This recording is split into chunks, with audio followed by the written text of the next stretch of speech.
அன்பர் இயேசுவின் நல்ல நாமத்தில் வாழ்த்துக்கள். ஏசாயா தீர்க்கதரிசியின் புத்தகம் 14ஆம் அதிகாரம் 24வது வசனம். நான் நினைத்திருக்கிறபடியே நடக்கும், நான் நிர்ணயித்தபடியே நிலை நிற்கும் என்று சேனைகளின் கர்த்தர் ஆணையிட்டு சொன்னார். பார்த்தீங்களா பிரியமானவர்களே, அவர் நிர்ணயித்தபடி காரியங்கள் கட்டாயம் நடக்கும். இன்னைக்கு இருக்கிற அந்த குழப்பமான சூழ்நிலையை பார்த்து நீங்க ஒருவேளை கலக்கத்தோடு இருக்கீங்களா பிரியமானவர்களே? ஒரு அருமையான குடும்பத்தாரை நான் அறிந்திருக்கிறேன். அவர்கள் தன்னுடைய மகனுக்காக மிகவும் ஜெபித்து ஒரு பெண்ணை எடுத்துட்டு வந்தாங்களாம். ஆனால் அந்த பெண்ணோ கர்த்தரால் நிர்ணயிக்கப்பட்ட மகள்தான். ஆனாலும் குடும்பத்திலே அவள் நிமித்தம் சில குழப்பங்கள் வந்த பொழுது அவளுடைய இன்லாஸ், அவள் கணவன் வீட்டை சேர்ந்தவர்கள் மிகவும் கலக்கமடைந்தார்கள். ஐயோ, நான் ஜெபிச்சு தானே இந்த மகளை எடுத்தேன், ஏன் குழப்பம்? பிரியமானவர்களே, கர்த்தருடைய ஆவியானவர் அவர்களோடு பேசினார்.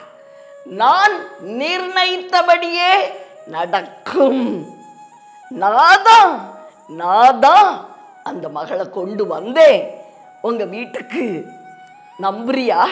நீ ஜெபிச்சு நான் கேட்காம இல்ல மகளே, நான் நிர்ணயித்தபடியே நடக்கும்.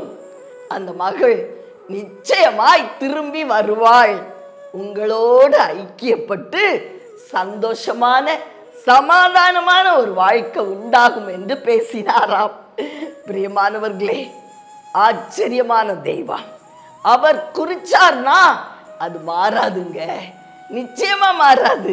நமக்கு பார்க்கறதுக்கு சில காரியங்கள் குழப்பமாய் தெரியும். ஐயோ, நான் தவறிச்சனோ, என்னுடைய செலக்ஷன்ல நான் தப்பு பண்ணிட்டனோ, நான் அவசரப்பட்டுட்டனோ? இல்லவே இல்லை.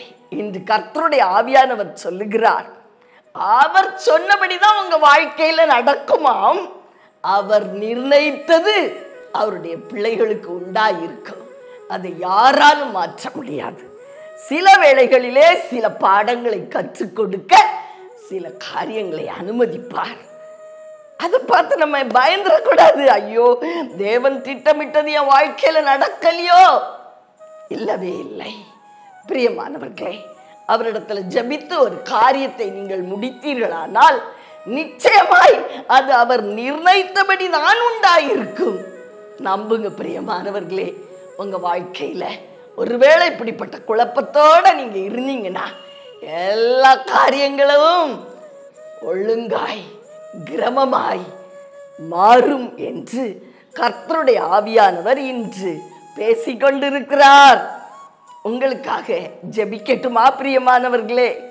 அன்பின் பரலோக தகப்பனே, அருமையான எங்கள் நல்ல ரட்சகரே, நாதா, ஆவியான அன்பு தெய்வமே, நீங்க நினைச்சதுதான் நடக்கும் என் வாழ்க்கையில. நீங்க நிர்ணயித்தது நிறைவேறும். ஏன்னு சொன்னா நீங்க என்ன உண்மையா நேசிக்கிறீங்கப்பா. ஒருபோது என்ன கைவிட மாட்டீங்க. என் பிள்ளைகளை புறக்கணிக்க மாட்டீங்க. என் குடும்பத்தை உம்முடைய பாதுகாப்பின் கரத்துக்குள்ள, உம்முடைய திட்டத்துக்குள்ள நான் ஒப்பு கொடுக்கிறேன்.